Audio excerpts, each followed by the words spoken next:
Welcome back, friends, to another The City of Final Fantasy Opera Omnia video. Lidz87 here, and today I wanted to do essentially like another Lidz Talks talking about the holiday updates that we are about to receive in the global version of the game. Now, we did receive quite a few updates that we will be receiving, but I wanted to talk about two main ones. So the first one being Wild Points, and the second one being Dimensions and entropy tiers 1 through 5. Tiers 1 through 5, holy crap. So the first thing, again, I want to talk about, I'm hoping that this will be a little bit of a quicker video than normal. So just wanted to essentially help you guys prepare for the wild points and or potentially the dimensions and chaos stages. Now, wild points, what are they? So wild points, essentially, I mean, it says it right here, what they are, you will get additional points that you can use for the summon board. So it's essentially like you're farming for a fourth character. So let's say you go take on Ifrit, you beat him, you get your regular points, as you guys see, Warrior Light, Vivi, and Rem. But then right at the bottom, you will see wild points. You will receive 100 for defeating any ultimate trial summon monster, so to say.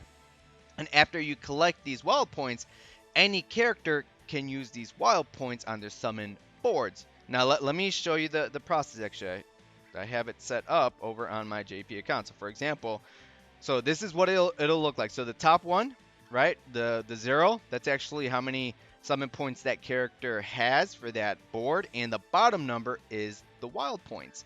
Now for, let's see, let's do the Thancred here. So right, you click on here. Now the way it works is, of course, when you do your auto, nothing happens because you have not added your wild points to said character. To add wild points to said character, you press the plus right here. Okay, so you just press 1, 2. For every 1, it's 100 points. Now, you could just automatically do that. It'll give you, at the most it can give you for said character, or you could just control it individually. Let's say, for example, if you just want to go for the treasure nodes, you go all the way up to 18, 19, 17, depending on how many points it takes to get to said treasure node. Now, just so you guys know, wild points, they cannot be boosted by super synergy, right? When we get super synergy during an ultimate trial, it's a special limited time player event mission where certain characters are super synergy, they glow pink, and any character on the same team as a super synergy character will essentially get 2 times the board points. But wild points, they cannot be boosted by that. They can be boosted by the 2 times book of experience and the 3 times book of experience. So again, no super synergy will affect or multiply the wild points, but the experience, the blue tomes and books can. Now another thing to keep in mind, you cannot use these wild points across multiple boards. So for example, I farm Ultimate Ifrit.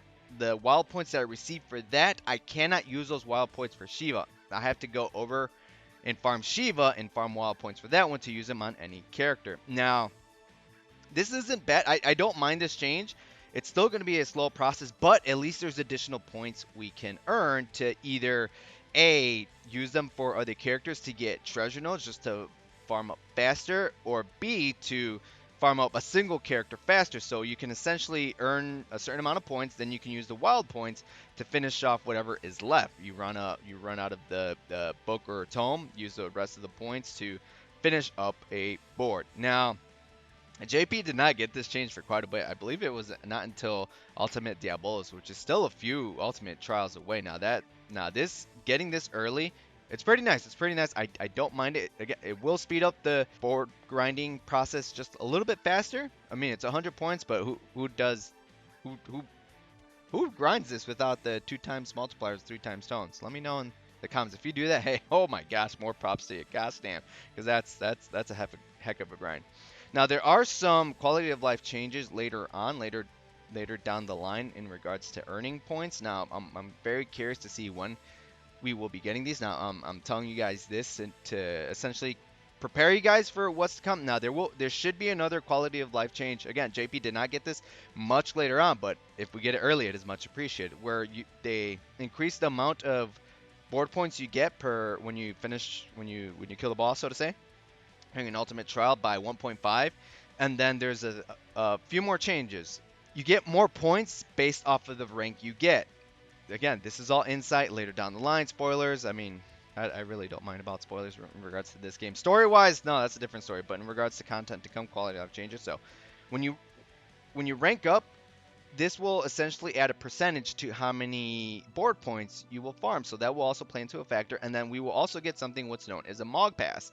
Now this JP just got on global. I can actually show you this. They just got this when the burst era came out. So what, like a month or two ago? Now there's two types of Mog Pass, right? The first one will essentially, what it does is it increases the amount of, oh crap, unfortunately it's not letting me see it, but that's okay.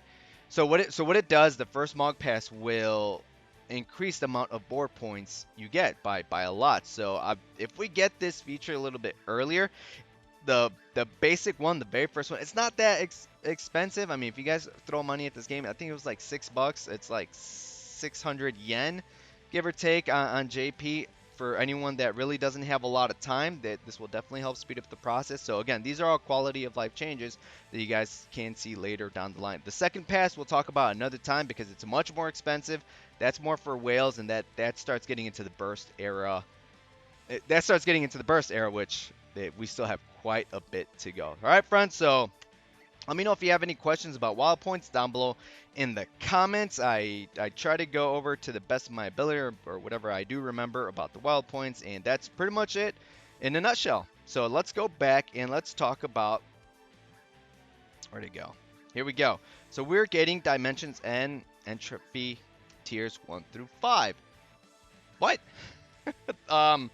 This is interesting. We're getting 5 tiers of essentially the chaos difficulty, right?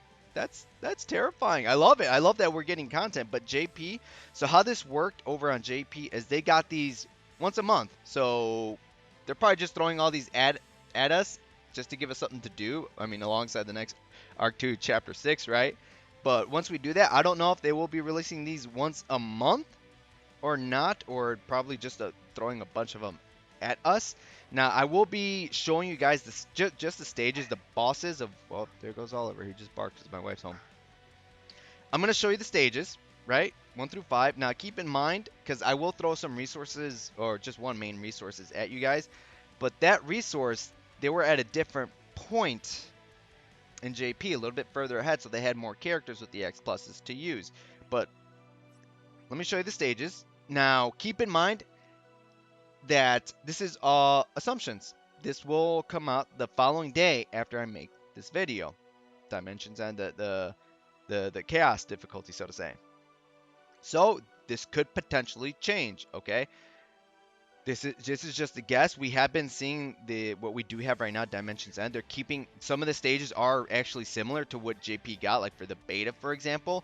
A lot of those stages are the same. So let's go into the mindset that if this is the same, if they change it, hey, video's done. Yay, right? So all right, so the first stage. Now again, like you guys can see my roster here, the ones that I use, but again, during that time, this was at a different point, because I promise you guys, when this comes out tomorrow, you can't solo this again. Not yet, at least. Later down the line. So let me see. The first stage is this one. That's the roster I use. I mean, Sephiroth and Tifa, they don't have their EX pluses over on global yet. These are the bosses. They do resist magic. All the waves resist magic, so try to avoid any magic units. I'll show you some team comps of what some of my members in my Discord put together and that resource that I was talking about.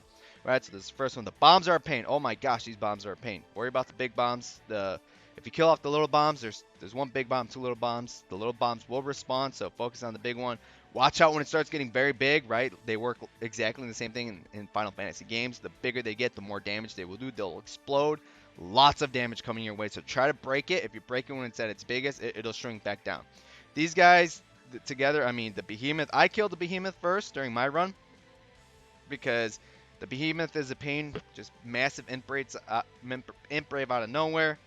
It's a real pain. This guy can delay, so be careful with that also.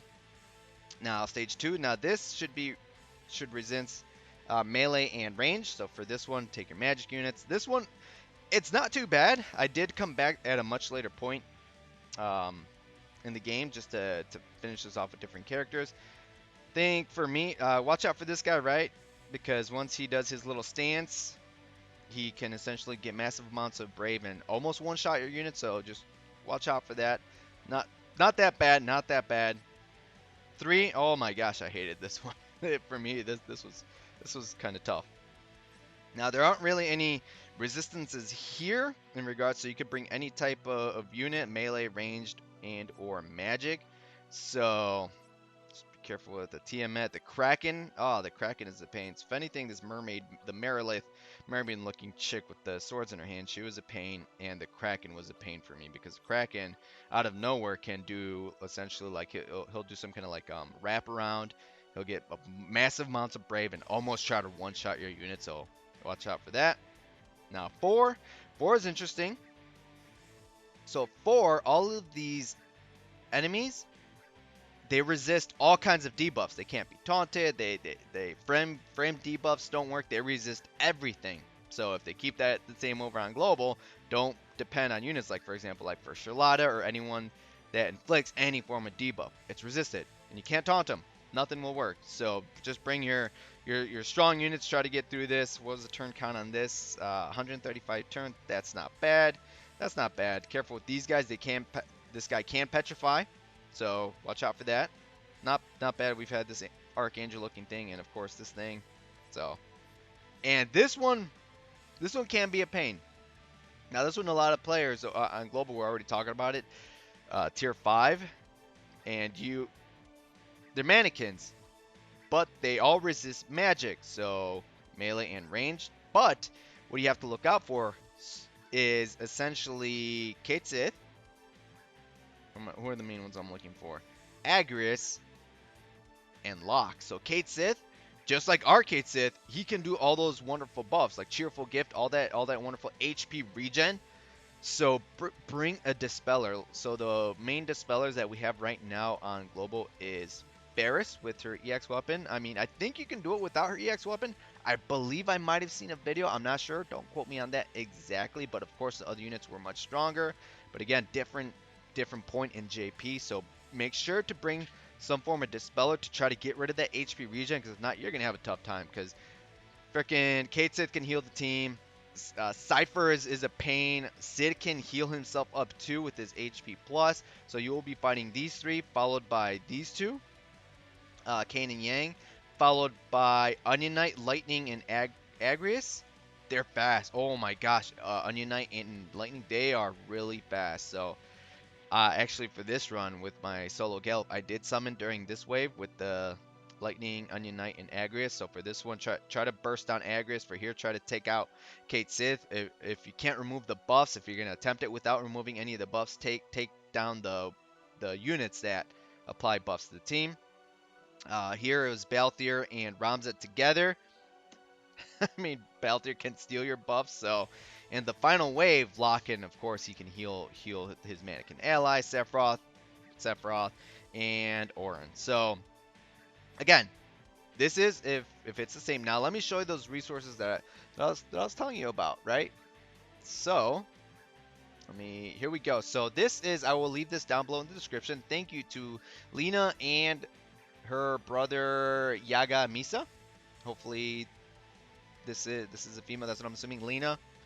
Thank you to both of them for putting this together. So essentially what this is a FEOD team roster. So what the community did, they sent out this link, and people actually went in here, typed in their name, and said what units they use for each FEOD. So for example, FEOD 1, Kane Highwind used Golbez, Yang, Selfie, Ifrit. Over on the right, I can't even scoot over because I can't even see the freaking bar. So over on the right, it'll have a color code to tell you what these mean. So full purple means 3 out of 3. Blue, I believe, just means their EX weapon is just evolved.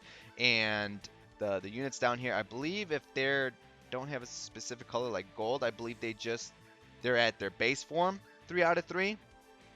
So again, check this out. It can be helpful, especially once later down the line, once we get more units, we can go back and clear this. So like for example, here on my current like FEOD 4 and 5, like once Lightning and Galuf get their realized weapons, you can go back and solo these, free up those units, and use them on something else. Now, alright, so back to this thing, and those two, my Discord members, these are just the team compositions that they told me about that they're planning on using with what we have at the moment. I'm actually planning on on using something very similar. So FMog, thank you. Anime Zero, thank you. I appreciate it. Tier 1, Cloud, Agrias, Noel. Tier 2, Ultimecia, Sherlotta, Deuce. Tier 3, Ace, Warrior Light, Lilisette. Tier 4, Machina, Ramza. Tier 5, Squall, Faris, and Porom. I don't have Squall. I'm going to have to switch that out. I'll probably put Machina there. I got to figure out because I still have Craw. I got a sticker somewhere. And then 0, Tier 1, Leon, Lenna, Noel. Tier 2, Ultimecia, Porom, Kuja. Tier 3, Ace, Warrior Light, Serah. Tier 4, Machina, Ramza. And Tier 5, Cloud, Faris, and Agrias. So let me know your team comps down below in the descriptions. Again, I'm gonna play off of these. Like a lot of them are gonna be similar. I still have to throw in Krile in there. I'm gonna see if I can make Bane work. I don't know if I'm gonna stick them next to like Ramza somewhere in here. That'll be pretty interesting. Maybe I'll stick them here instead of Machina. I'll put Bane. I don't know. I will see.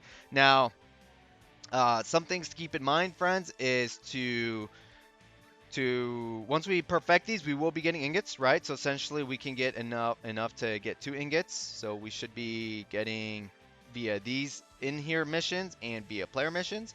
So you just need a book. You should perfect these. You should have enough to 3 out of 3 an EX weapon. This is a permanent thing. The player missions is permanent. I don't know if they will have temporary player missions. If they do, it might be tickets. I'm not sure.